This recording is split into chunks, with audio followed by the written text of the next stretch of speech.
नमस्कार। आज हम कहानियों को समझने का एक बहुत ही दिलचस्प तरीका जानने वाले हैं।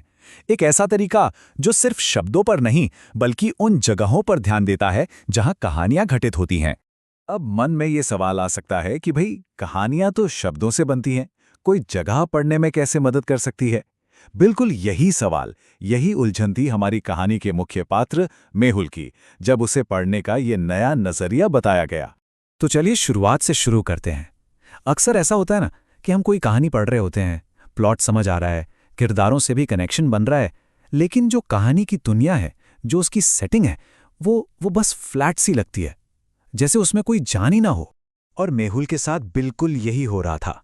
कहानी का कथानक ठीक था, पात्र वो भी समझ आ रहे थे, लेकिन जहां बात आती थी उन जगहों की, वहां मामला गड़बड़ था। वो बस कागज पर लिखे हुए बेजान लफ्ज थे उसके लिए। वो उस दुनिया से, उसके माहौल से कनेक्ट ही नहीं कर पा रहा था। लेकिन फिर आता है एक ट्विस्ट।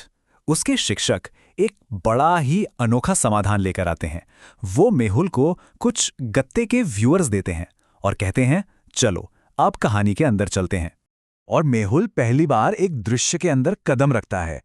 एक गांव का चौराहा है और सूरज की रोशनी कहीं पड़ रही है, कहीं नहीं। सबसे जरूरी बात यह थी कि अब कोई जल्दी नहीं थी, बस खड़े रहना था चुपचाप और उस जगह को महसूस करना था। फिर अगला दृश्य, एक छोटा सा कमरा जिसमें बस एक खिड़की है। ये जो अनोखा उपकरण था ना, इसने मेहुल को वो मौका दिया कि वो उन छोटी छोटी डिटेल्स पर गौर कर सके जिन्हें पढ़ते वक्त हम अक्सर स्किप कर जाते हैं। बस एक कमरा, एक खिड़की और उससे आती हुई रोशनी, बस। और आखिर में एक नदी का किनारा, पानी में काले आसमान का अक्स दिख रहा है। यहां का जो शांत माहौल था, उसने मेहुल को उस मूड को सच में फील करने दिया। एक ऐसा ठहराव था हवा में जिसे शायद शब्दों में लिखना बहुत मुश्किल होता। तो दृश्य तो देख लिए, लेकिन अब आता है इस पूरे प्रोसेस का सबसे जरूरी, सबसे अहम हिस्सा। इन सब अनुभवों के बाद एक शांत जगह पर बस रुकना और सोचना। कुछ करना नहीं है, बस अपने आप ख्यालों को, आइडियाज को उभरने देना है। और इसी को कहते हैं अवलोकन की वास्तुकला। ये एक ऐसी प्रैक्टिस है, एक ऐसी तकनीक है जो हमारी आंखों को ट्रेन करती है, सिर्फ देखने के लिए नहीं बल्कि गौर से देखने के लिए।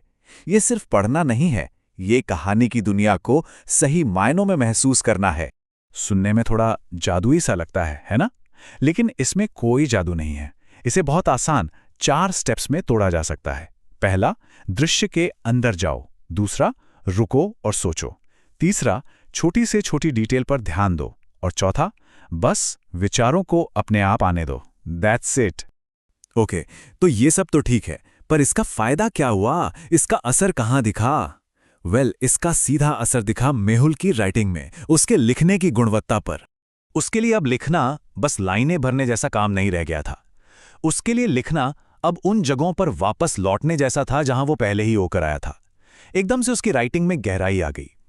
वो अब सिर्फ ये नहीं लिख रहा था कि क्या हुआ, बल्कि वो ये लिख रहा था कि कैसा महसूस हुआ।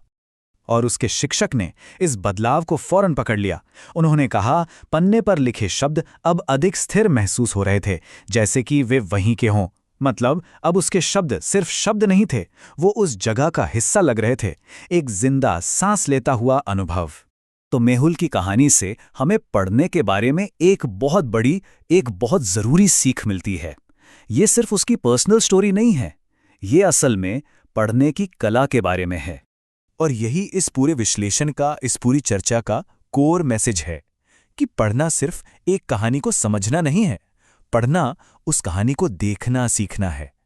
असली समझ, असली कनेक्शन तभी बनता है जब हम उस कहानी की दुनिया से एकदम विजुअल लेवल पर, एकदम गहराई से जुड़ पाते हैं।